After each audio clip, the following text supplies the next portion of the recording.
La escuela sabática edifica la fe y la hace práctica a través del estudio diario de las Sagradas Escrituras. Bienvenidos a la lección de la escuela sabática en el territorio de Nueva Jersey. En este momento queremos darte una cordial y sincera bienvenida nuevamente a nuestro repaso de la lección que estamos estudiando este trimestre, la misión, buscar salvar lo que se había perdido. Y ya estamos llegando ya casi al final de nuestro trimestre. Estamos en este momento grabando la lección número 12 que nos habla acerca de Esther y Mardoqueo, esta lección que va a ser aplicada para el 23 de diciembre, para este sábado 23 de diciembre del 2023. Ya casi terminando la lección y terminando el año 2023 también. Hoy tenemos la oportunidad de que me pueda acompañar el pastor Daniel González. Pastor, ¿cómo se encuentra en esta hora, pastor? Pastor, mucho gusto en saludarle nuevamente. Da ese sentimiento encontrado cuando decimos ya casi llegando al final de un año, ya casi llegando al final de este hermoso estudio de la misión de Dios hacia nosotros y cómo Él quiere que la compartamos. Muy feliz de estar nuevamente aquí con usted y un saludo para todos los que siguen esta programación. Bueno, muchas gracias, pastor. Ha sido un desafío la lección de este trimestre, ¿verdad? Más que teórica, creo que lo más importante es lo práctico. Hemos tenido los jueves de desafío y creo que es tiempo de poner en práctica lo que hemos aprendido. Pastor, esta semana vamos a estar hablando acerca de Esther y Mardoqueo, pero principalmente vamos a estar hablando acerca de los desafíos, lo que implica el poder guardar nuestra fe en tierras extranjeras, en poder guardar allí nuestra fe en esos lugares a los cuales nosotros no estamos acostumbrados. Y antes de entrar a la lección, queremos recordar nuestro texto de memoria, Isaías capítulo número 49, verso número 6. Dice, yo te haré luz para los gentiles y llevarás mi salvación a los confines de la tierra. Indudablemente parte de de la misión que tiene el ser humano, el cristiano, tiene que ver con el ministerio transcultural. Entendemos que el ministerio transcultural no es un ministerio quizás para todas las personas, no todos saldrán del país donde viven, no todas tendrán esa oportunidad, perdón, de poder llegar a una tierra extranjera, pero a pesar, creo que usted en algunas lecciones atrás lo mencionó, a pesar de verdad de no poder llegar a esas tierras a través de nuestras ofrendas también, podemos alcanzar esos lugares donde quizás no podemos llegar. Pero vamos a hablar ahora específicamente de aquellos que tienen la oportunidad de salir de su tierra y llegar a una tierra extranjera, ¿verdad? Esos extranjeros que llegan a dar testimonio de la verdad. Entonces quisiera iniciar con una pregunta, pastor. ¿Qué implicaciones, qué desafíos puede enfrentar una persona que desea ser fiel a Dios, a sus principios, pero se encuentra en una cultura que es extranjera? ¿Qué desafíos e implicaciones lleva eso, pastor? Qué buena pregunta, Pastor. Creo que nosotros somos una muestra de ello. Somos hispanoparlantes, somos personas que vienen de Latinoamérica y hoy nos encontramos acá en los Estados Unidos. Estamos aquí viviendo una misma experiencia de tener que aprender muchas cosas en esta nueva nación que nos ha abierto los brazos. Aquí hay mucho que mencionar. Cuando tú haces esto de tener que emigrar a otro lugar, sea que lo hagas de manera voluntaria o sea que lo hagas de manera obligada, y voy a explicar eso, es porque hay muchas personas que lamentablemente tienen que salir o son llevados cautivos a otro lugar. Allí se presentan muchísimos desafíos, desafíos con el idioma, desafíos con las costumbres, desafíos justamente con las culturas e inclusive hay que añadir ahí desafío con la religión de ese lugar. Y hay ejemplos bíblicos, pastor, y la pregunta es muy buena porque las implicaciones son profundas. Ahí, en nuestra cultura adventista, lugares que son un paraíso para guardar la fe. Usted lo sabe, pastor, y yo también, allá cerca de nuestras universidades, dentro de nuestras universidades adventistas, vivimos como en medio de una burbuja donde es fácil ser un cristiano adventista del séptimo día. No te obligan a trabajar los sábados, no tienes ese inconveniente, tienes cómo el ambiente te ayuda a ser fiel. Entonces, ya de por sí, cuando tú sales a otro mundo, sales a otro sitio, tú te das cuenta, wow, es más complicado. ¿Se imaginan ustedes que pudiéramos aquí en los Estados Unidos, por ejemplo, tener una ley en donde el día de reposo fuese el sábado? Es contrario, ¿no? Y aunque hay libertad todavía de cultura y hay libertad de religión, la fe de muchos se ve probada cuando tienen que salir y vivir en otras culturas. Ahí es donde realmente se sabe de qué madera está hecho cada quien. Por ejemplo, ahí en la Biblia, no tiene que ver ahorita mucho, pastor, con el tema, pero la lección lo menciona, casos de los jóvenes que fueron llevados cautivos a Babilonia. Ahí estaba Belsasar, Ananías, Misael y Azarías, que ya el cambio transcultural tiene que ver con que le cambiaron el idioma, le cambiaron el nombre, le cambiaron la comida, y ellos tuvieron que verse y enfrentarse a desafíos muy grandes. En el propio capítulo 1, cuando el rey los elige para que sean de sus pupilos y tienen que decidir no contaminarse con la comida del rey. En el capítulo número 3, Ananías, Misael y Azarías deciden no inclinarse ante la imagen de oro que había construido Nabucodonosor, pese a que había amenaza de que tenían que ser echados al horno de fuego. Y en el mismo capítulo 6, Daniel también se edita un decreto, pastor y amigos y hermanos, donde se prohíbe adorar a otro Dios que no sea el rey. Y entonces Daniel abre las puertas y sigue orando y por eso fue echado al foso de los leones. Sí, pastor, cuando vamos a otras culturas, vamos a enfrentar desafíos sobre todo con la fe. Y eso tiene que ver con, por ejemplo, un muchacho adventista nuestro que estudia en la escuela de Lake Nelson, que estudia en la escuela de Wadwick u otra escuela adventista. Ellos tienen que luego salir a las universidades y se encuentran con un choque transcultural. Así es, y me llama la atención eso, pastor, porque, como decía usted, nosotros estamos acostumbrados, pues, a nuestro propio estilo de vida, quizás inclusive en los países de uno, bueno, uno dice, bueno, en el país de uno, uno trabaja hasta el viernes, quizás es un poco más abierto el poder tener el sábado libre. Pero cuando uno llega a este país, uno, por lo menos uno que es pastor, uno se da cuenta la cantidad de personas que vienen a este país y que de alguna forma u otra se le hace tan grande el desafío que comienzan a quebrar esos principios a los cuales ellos habían sido fieles. Personas que yo me he conseguido que han sido ancianos, primeros ancianos en sus iglesias, y cuando llega aquí se le junta tanto la renta, se le junta el pago del seguro, se le junta el pago del carro, se le junta el pago del teléfono, el pago, y son tantos pagos que ahora se ve forzado inclusive a decir, bueno, va a tocar empezar a trabajar los sábados. Y dejan esa fe a la cual habían estado allí, ¿verdad? Acostumbrados, y comienzan a romper esa fe. Y aquí es donde viene entonces del verdadero desafío.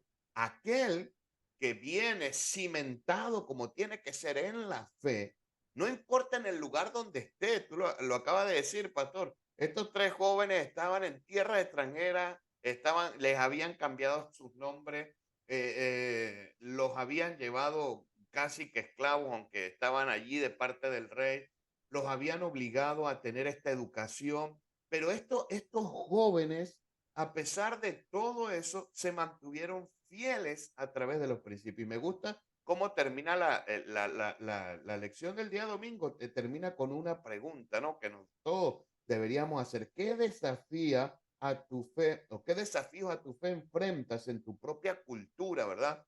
¿Y cómo respondes a ellos? Y aquí es bueno que nosotros entendamos. Nosotros podemos ser fieles en los diferentes lugares donde nosotros estamos. Y eso es lo Sí, que nos llama, y eso es lo que nos llama la lección específicamente este domingo. ¿Voy a decir algo, pastor? sí, pastor, el punto clave está en cómo comienza el versículo para memorizar de esta semana. Comienza con la palabra yo. ¿Quién es ese yo? Dios. Yo te haré luz a los gentiles. Vamos a enfrentar muchos desafíos y los vamos a enfrentar de aquí en adelante, pastor. Si conocemos la profecía bíblica, sabemos que cada día se irán polarizando más los grupos.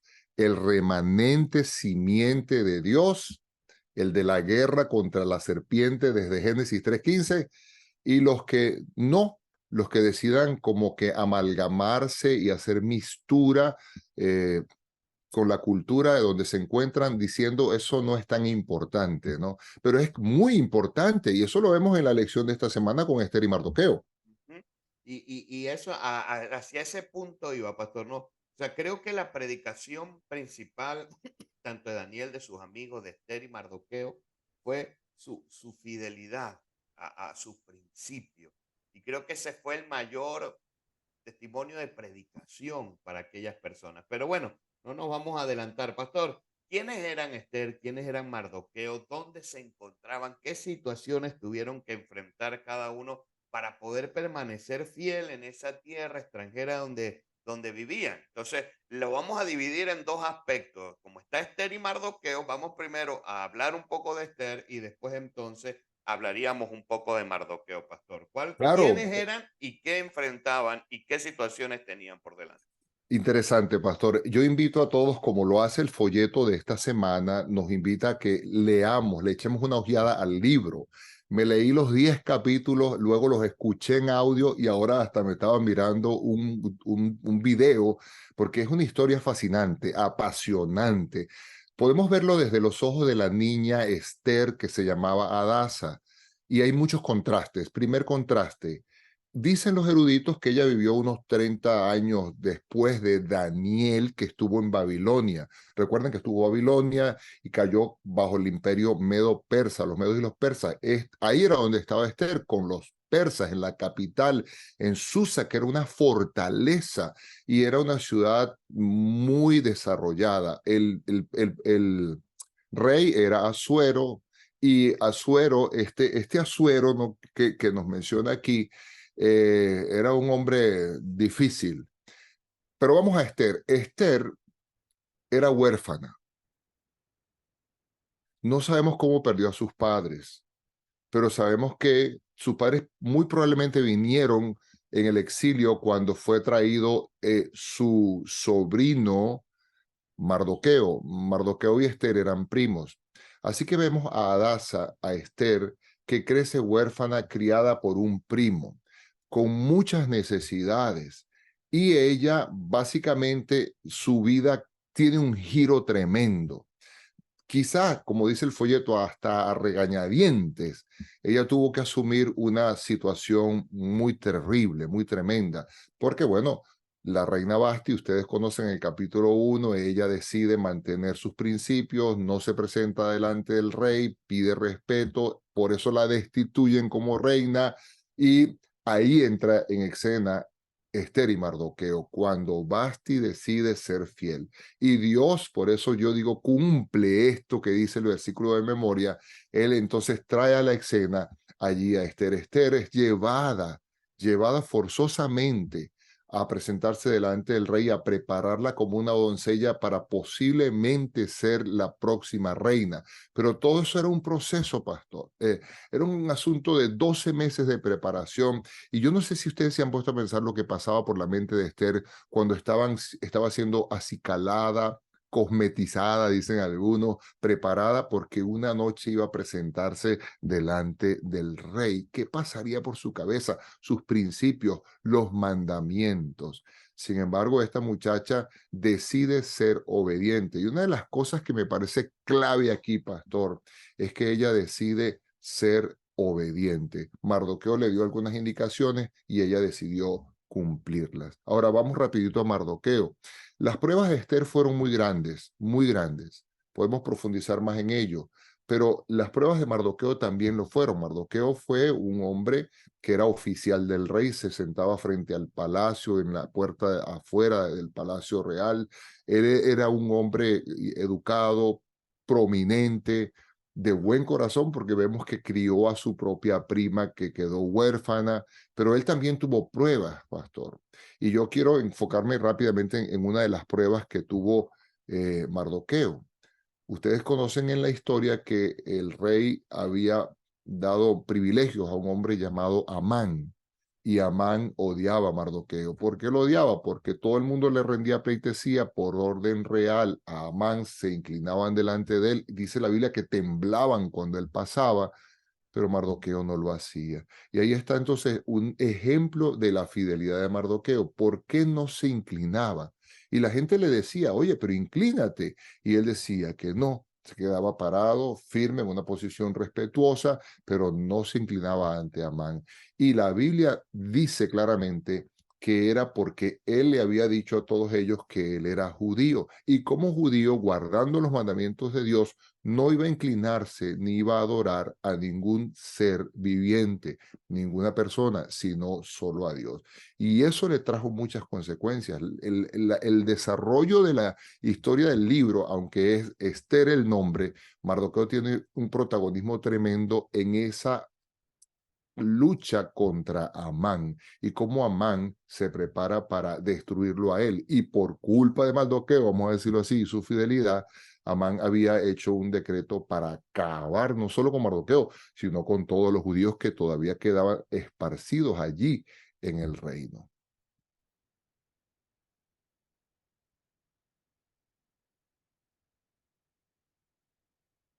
Está en mute, pastor. Perdón, perdón, perdón. Usted mencionó algo interesante, ¿no?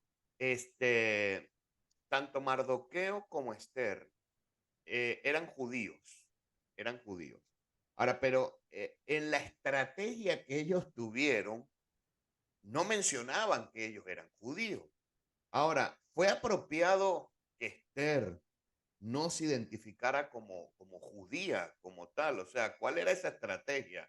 El, ok, porque uno regularmente dice, bueno, yo soy judío y uno podía, ellos podía decir, yo soy judío, guardo esa fe judía, pero ella en ningún momento lo menciona. Entonces, ¿fue apropiada esa estrategia, pastor?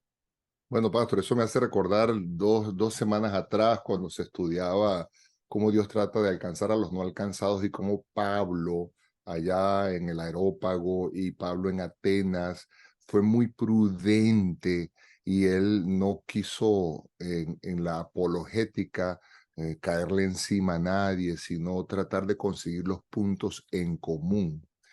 En este caso, algunos dicen que uno nunca debería decir o fallar o negar su fe. Y hay que tener mucho cuidado con esto. Aquí hay una gran lección con respecto a este asunto de cómo evangelizar en otras culturas.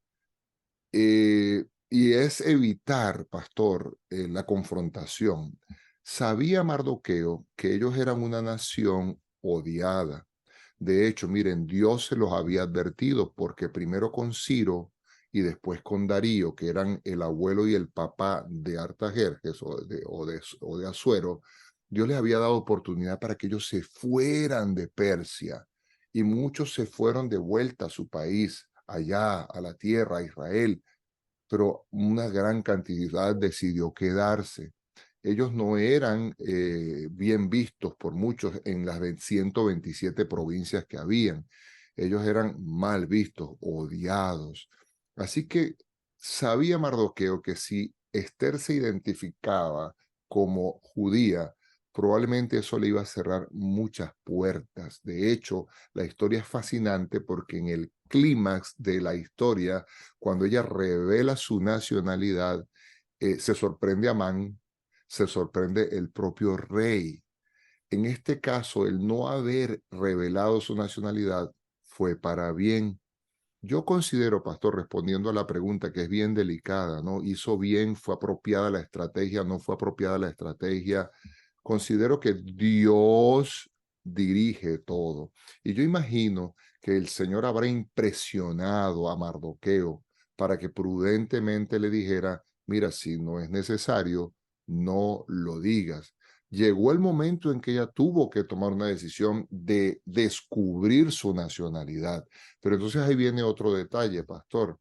Nosotros vamos a estar en un mundo como ovejas en medio de lobos, pero la Biblia nos dice que tenemos que ser prudentes y también dice que tenemos que ser astutos. Así que, más que astutos, yo diría sabios.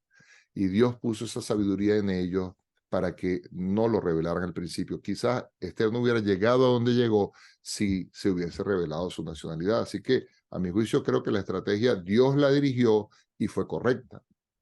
Y mencionando un poco de Esther, ¿no? O sea, cuando uno ve los actos que hizo Esther, inclusive en la misma vida de Esther, ella se puso a prueba su fe. Y no solamente su fe, su vida, ¿no? El hecho de haberse arriesgado de esa manera. La pregunta entonces sería, ¿por qué o por quiénes estaríamos dispuestos nosotros a arriesgar la vida como lo hizo Esther? Porque ella arriesgó su vida, ¿verdad? Al presentarse así de esa manera, pues frente al rey. Entonces, qué interesante sería saber por quién o por qué estamos nosotros dispuestos a arriesgar nuestra vida como lo hizo Esther. Creo que de la historia bíblica del libro de Esther, pastor, ahí está la clave. Si uno analiza todo el libro desde el 1:1 hasta el 10, al final, el centro para mí de todo el libro está en el capítulo 4. En el capítulo 4, nosotros vemos que ya el decreto de muerte hacia los judíos se ha firmado, ya se ha editado, ya se ha publicado, ya se ha reproducido, ya ha llegado a todo el reino, y Mardoqueo, ahora usado por Dios, va a donde él considera que está la posible solución para esta muerte inminente. Y es a donde Dios ha puesto a Esther. Y aquí yo quiero hacer un primer alto. Vuelvo al versículo de memoria de esta semana. Dice Dios en Isaías 49, versículo 6, yo te haré luz para los gentiles. Llevarás mi salvación a los confines de la tierra. La gente critica mucho, ¿no? El hecho de que el nombre de Dios no aparece allí en el libro, pero yo veo los hilos de Dios dirigiendo toda la historia y Dios apareciendo a cada momento. Por ejemplo, desde el mismo capítulo 2, versículo 17, cuando dice que el rey Asuero, Esther halló más gracia ante los ojos del rey y él la amó más que a cualquiera. Uno puede decir, no, porque Esther era bonita y era atractiva, era de buena apariencia. No, no, no, no.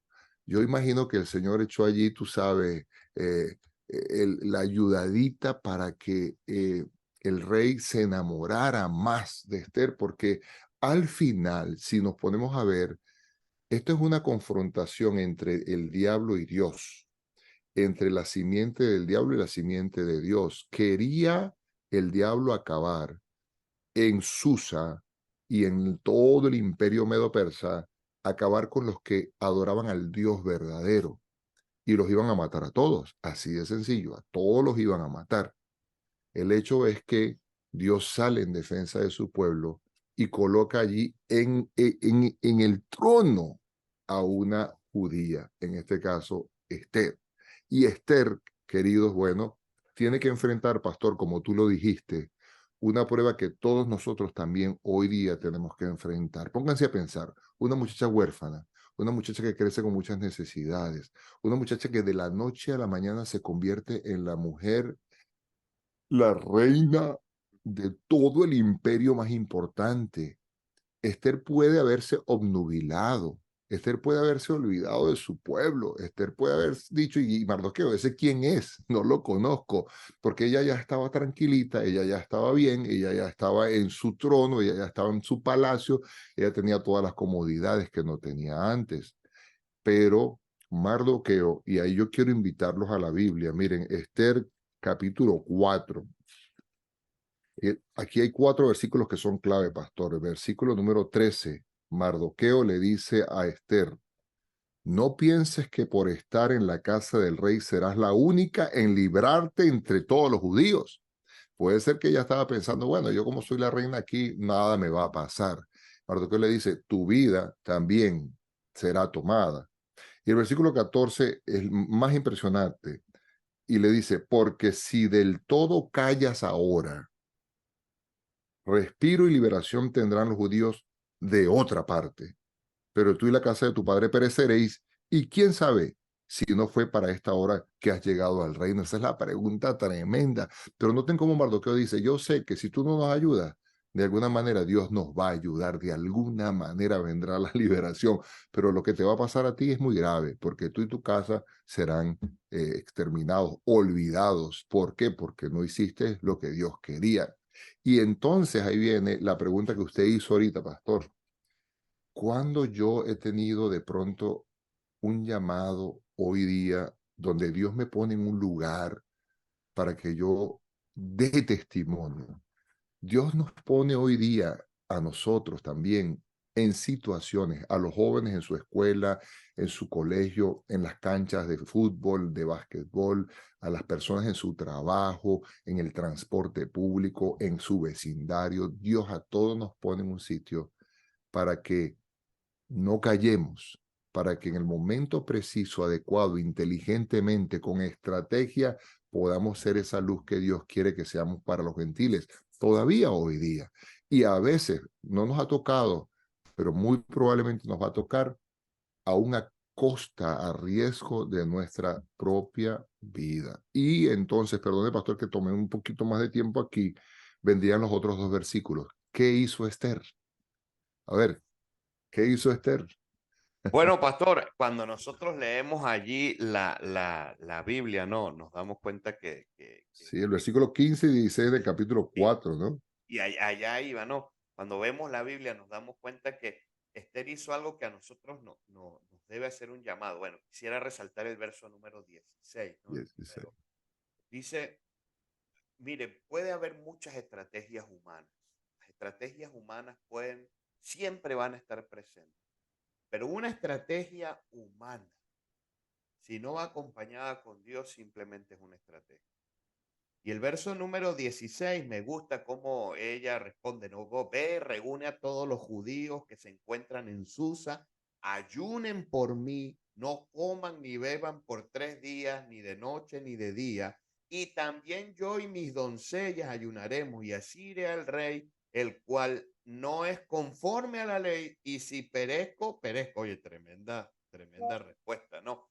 Ahora, detrás de toda estrategia humana, nuevamente, no debemos olvidar que el principal actor de esta película es Dios, el Espíritu Santo en la predicación del Evangelio.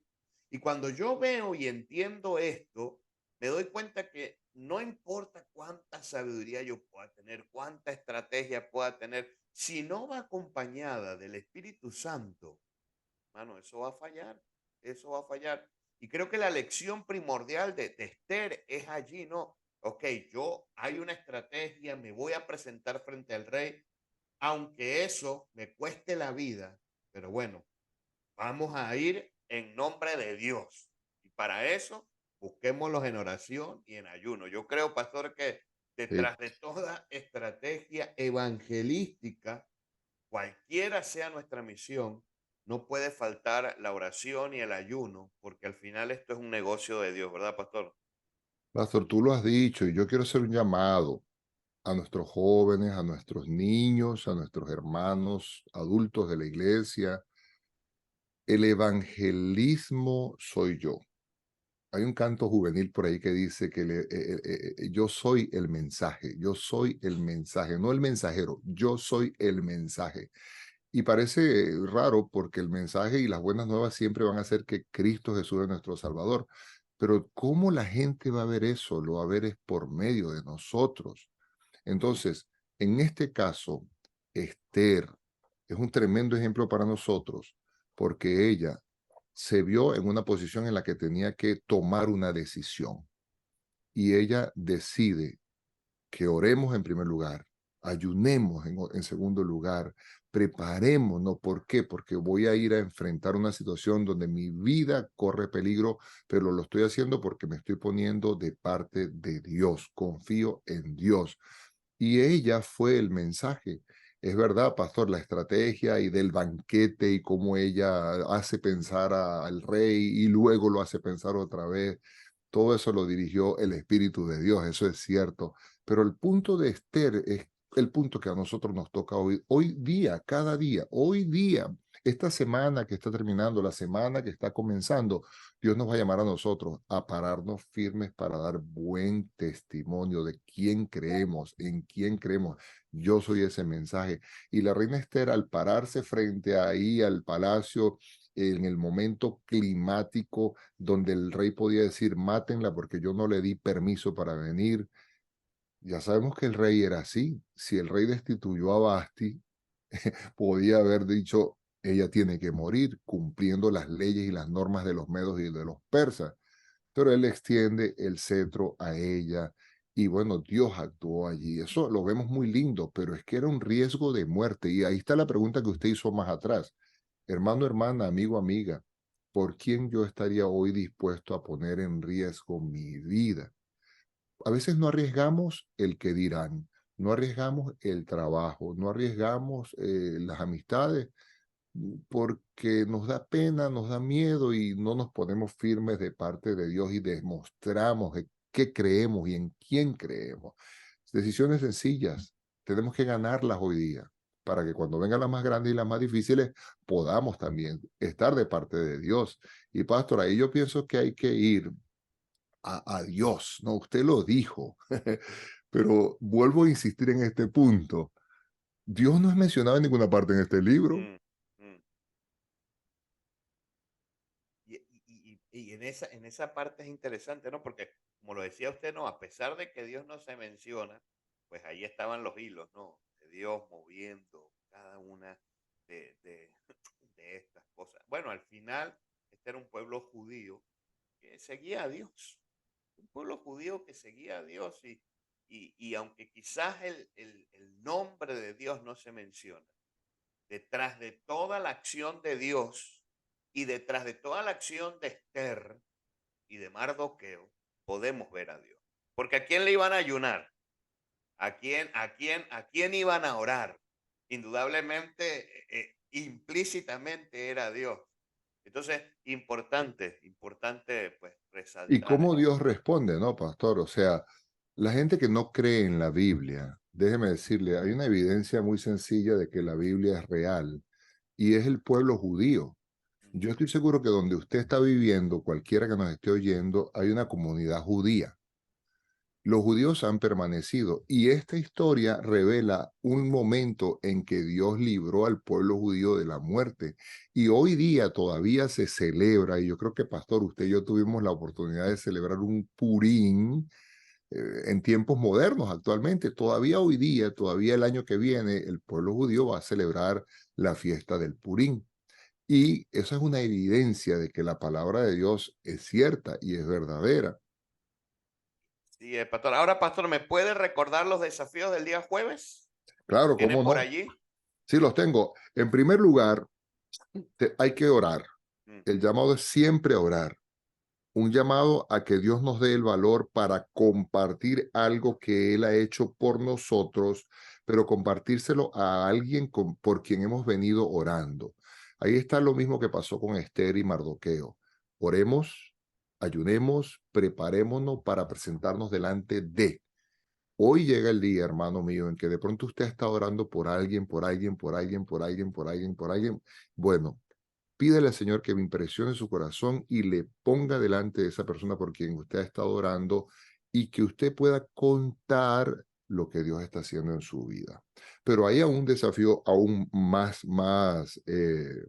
avanzado y es que comencemos un diario de cosas, escribamos cosas grandes o pequeñas en las que vemos la mano de Dios obrando en nuestra vida, cómo Dios me ha puesto a mí en situaciones, me ha puesto a mí en lugares, me ha puesto a mí en una circunstancia en la que Dios definitivamente me puso allí para que yo testificara de Él. Y comience a notar esas situaciones en las que usted se ha convertido en el mensaje de Dios. Gracias, pastor, por recordarnos el desafío. Gracias por estar con nosotros, pastor, en el repaso de esta lección. que Dios me lo pueda bendecir y que pueda acompañarlo pues allí en el ministerio en el que usted realiza en la iglesia donde está. La semana que viene estaremos estudiando el fin de la misión. Vamos a estar allí en la última La lección, última. así que los esperamos nuevamente para que puedan compartir con nosotros y podamos disfrutar de esta última lección de este trimestre y de esta última lección del año 2023. Pastor, muchas gracias. ¿Alguna palabra final? Bueno, y si perezco, que Perfecto. perezca. Eso se dice fácil. Pero si he de morir, como dijeron los muchachos en el horno, frente al horno de fuego, o Esther frente a esta situación, quiera Dios que cuando usted y yo, por asuntos de desafíos, seamos llevados a tribunales y a juicio, también nosotros tengamos la confianza de que mi vida está en manos de Dios y Dios es- debe esperar de mí y saber que yo me voy a mantener fiel de su lado. Amén. Muchas gracias, pastor.